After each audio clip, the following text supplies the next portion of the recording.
Halo Bapak Ibu semua, selamat malam, selamat siang, selamat pagi. Assalamualaikum warahmatullahi wabarakatuh. Ketemu lagi dengan saya Sumartianto. Pada video kali ini kita akan membahas lanjutan dari video pertama, yakni tips menyusun RPP dengan benar. Nah, fokus pada video kali ini adalah bagaimana kita memastikan tujuan dan soal assessment nanti adalah nyambung. Nah, salah satu cara nanti kita akan buat mendesain format RPP yang memastikan tujuan dan soal menyambung. Lalu yang kedua, kita juga akan berikan contoh bagaimana KKTP disusun berdasarkan soal yang sudah kita buat. Baik, selamat mengikuti. Nah, Bapak Ibu, sebelumnya kita akan mereview dulu sebentar tentang apa yang sudah kita jelaskan di video sebelumnya, yakni analogi bagaimana RPP itu dibuat sama dengan seseorang yang pergi ke pasar. Bunita sudah berniat pergi ke pasar akan membeli telur dan sayur. Kemudian Bunita berangkat ke pasar. Sesampai di pasar, Bunita berputar-putar untuk mencari telur dan sayur karena niatnya adalah membeli dari rumah. Setelah berputar-putar, ketika Bunita menemui sesuatu yang tidak pada fokusnya, tentu Bunita akan lewat. Nah, akhirnya Bunita sudah fokus pada telur dan sayur. Nah, setelah selesai, kemudian Bunita pulang. Dan sebelum keluar pasar, Bunita ngecek dulu tentang apa yang sudah dibelanja tadi, adakah di tempat belanjaannya. Karena itu yang dicek adalah telur dan sayur. Nah, dalam skenario pembelajaran, keinginan Bunita membeli telur dan sayur itu adalah tujuan.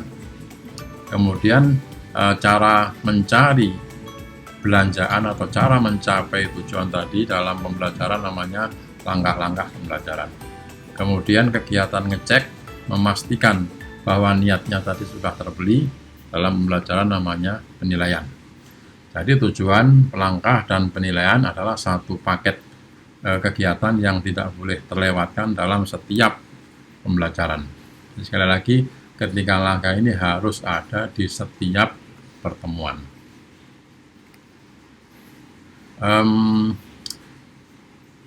Fokus kali ini kita akan menawarkan bagaimana format RPP itu kita modif. Tentu ada rujukan, ada aturan yang mendasari. Yang pertama adalah Surat Edaran Mas Menteri nomor 14/2009 tentang RPP 1 lembar. Di sana dikatakan bahwa RPP itu setiap individu guru secara bebas dapat memilih, membuat, menggunakan, dan mengembangkan format RPP. Jadi format tidak mengikat, bisa dikembangkan sesuai dengan kebutuhan. Yang kedua juga merujuk pada Permendikbud nomor 16/2022 tentang standar proses yang dikatakan bahwa perencanaan pembelajaran atau dokumen perencanaan pembelajaran sifatnya adalah salah satunya fleksibel. Fleksibel artinya tidak mengikat, salah satu format bisa disesuaikan tergantung pada kebutuhan yang nyaman bagi si guru. Rujukan berikutnya adalah menggunakan panduan pembelajaran dan asesmen tahun 2022.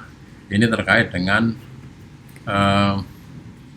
bagaimana assessment itu rencananya dibuat bersamaan dengan kriterianya.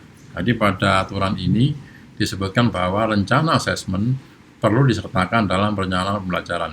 Jadi kalau kita membuat RPP, maka rencana assessment harus langsung disertakan, dibuat. Kemudian KKTP atau kriteria ketercapaian tujuan pembelajaran dikembangkan saat mendidik merencanakan assessment yang dilakukan saat mendidik menyusun perencanaan. Jadi ketika membuat perencanaan, boleh RPP, boleh modul ajar, harus langsung disertakan rencana assessmentnya yang diikuti dengan bagaimana cara mengukur pencapaian tujuan melalui penyusunan KKTP. Nah, inilah format yang kita desain, bagaimana tujuan pembelajaran dengan assessment itu nyambung. Nah, dalam format lama tujuan itu nomor A, kemudian dilanjutkan langkah-langkah, nomor terakhirnya adalah penilaian. Nah, kali ini kita jadikan satu antara tujuan dan penilaian. Maksudnya supaya langsung bisa dilihat keterkaitannya atau kesesuaiannya. Tentu RPP diawali dengan identitas. Nah, kemudian tujuan ditulis di kolom ini. Lalu di tengahnya kita berikan juga kolom teknik penilaian. Ini nanti akan sangat berguna ketika kita selesai menyusun tujuan dan penilaian, kita akan menyusunnya kriteria ketercapaian tujuan pembelajaran. Karena bentuk teknik soal yang berbeda, nanti kriteria atau KKTP-nya juga berbeda. Jadi tahap begini, kalau ada kita tujuan satu adalah setelah mengamati beberapa contoh teks, peserta didik dapat mengidentifikasi jenis teks deskripsi misalnya. Maka nanti soalnya, karena mengidentifikasi, berarti kita berikan beberapa teks, lalu manakah yang termasuk teks deskripsi. Jadi identifikasi itu mencari atau mana, identifikasilah. Contoh kedua, melalui pengamatan gambar, peserta didik dapat menyebutkan bagian-bagian tumbuhan. Jadi tujuannya menyebutkan, tapi kondisinya atau caranya melalui gambar. Jadi soalnya ya diberikan gambar, lalu siswa disuruh menyebutkan bagian-bagian sesuai dengan nomor yang tertera di gambar. Nah, contoh 3, tujuannya adalah menjelaskan, tapi caranya guru menggunakan video. Jadi setelah melihat video, peserta didik dapat menjelaskan proses terjadinya hujan. Gimana soalnya? Ya berarti jelaskan proses terjadinya hujan. Menjelaskan, jelaskan. Menyebutkan, sebutkan. Mengidentifikasi, manakah, itu berarti sama. Nah, rencana teknik penilaiannya adalah untuk yang tujuan 1 akan menggunakan tes tulis pilihan ganda. Untuk yang tujuan kedua menyebutkan, ini juga tes tulis jawaban singkat. Lalu untuk yang tujuan 3 menjelaskan, ini digunakan performa. Tesnya adalah presentasi, boleh tulis, boleh lewat video, boleh lewat lisan, tapi ini performa. Jadi ini bagian pertama, tujuan dan penilaian langsung dijadikan satu. Sehingga nanti akan sekali lagi gampang melihat keterkaitannya. Di bagian 2, langsung kita teruskan dengan KKTP-nya. Jadi setelah tujuan tadi kita teruskan dengan KKTP. KKTP kita tahu ada 3 cara. Yang pertama deskripsi kriteria, yang kedua nanti pakai rubrik, yang ketiga menggunakan interval nilai. Guru dibebaskan memilih di antara ketiganya mana yang paling cocok dengan tujuan kompetensi yang mau diukur. Nah, dalam contoh ini misalnya tujuannya melalui pengamatan gambar, peserta didik dapat menyebutkan bagian-bagian tumbuhan. Karena hanya menyebutkan, maka tekniknya menggunakan tes tulis. Tadi kriteria yang dipilih adalah menggunakan deskripsi kriteria. Artinya ada kriteria, kemudian ada ini ketercapaiannya, tercapai atau tidak tercapai. Ini menyebutkan bagian-bagian tumbuhan. Tekniknya seperti yang di atas tadi ini, kemudian tercapai atau tercapai, nanti tinggal nyentang ini. Jadi kita centang yang mana. Nah, misalnya nanti ada 3 tujuan. Oh, yang ini sudah tercapai, yang ini belum, yang ini tercapai. Nah, kemudian pendidik menentukan minimal berapa kriteria peserta didik dianggap telah mencapai tujuan. Ini kan ada 3 kriteria. Nah, pendidik disilahkan menentukan kira-kira sampai di mana batasan siswa atau peserta didik dianggap mencapai tujuan. Setelah menetapkan begitu, jika ada siswa yang kurang dari kriteria minimal, maka siswa tersebut masuk kategori tidak mencapai tujuan dan perlu dilakukan intervensi agar peserta didik ini dapat diperbaiki. Nanti penjelasan rinci tentang KKTP akan ada di video berikutnya. Yang kedua, bagaimana kalau menggunakan rubrik. Misalnya tujuannya adalah melihat video, peserta didik dapat menjelaskan proses terjadinya hujan. Karena menjelaskan proses itu relatif lebih rumit daripada menyebutkan, maka digunakanlah rubrik atau interval nanti. Tekniknya proforma, seperti yang sudah direncanakan di awal tadi. Nah, kriterianya agar siswa dapat menjelaskan, maka pendidik akan menetapkan keempat kriteria. Yang pertama, kesesuaian isi dengan tujuan pembelajaran. Yang kedua, penguasaan materi. Yang ketiga, kelancaran berbicara. Ini menggunakan tes lisan ya, atau PowerPoint-nya lewat lisan. Juga medianya seperti apa, menarik, efektif, kreatif. Lalu dibuatlah kategori, baru berkembang, cakap, layak, dan mahir, atau istilah lain juga boleh. Baru berkembang jika tujuan dan isi tidak sesuai. Cakap jika kurang sesuai, layak jika sesuai, mahir jika sesuai dengan tujuan dan ada pengembangan. Untuk yang penguasaan materi, sama, tidak menguasai, kurang menguasai, menguasai tanpa contoh, ini menguasai dengan contoh-contoh. Deskripsi seperti ini bisa dibuat oleh pendidik masing-masing. Kelancaran berbicara, tidak lancar berarti berkembang, banyak jeda berarti masuk kategori cakap, sedikit jeda layak, lalu tanpa jeda lancar itu berarti mahir. Untuk medianya, baru berkembang itu jika tidak efektif, tidak menarik, dan tidak kreatif. Karena kita membatasi dengan 3 indikator ini. Untuk cakap hanya muncul 1 kriteria dari 3. Untuk layak muncul 2 kriteria dari 3. Sedangkan mahir, menarik, efektif, dan kreatif muncul semua dari 3 kriteria.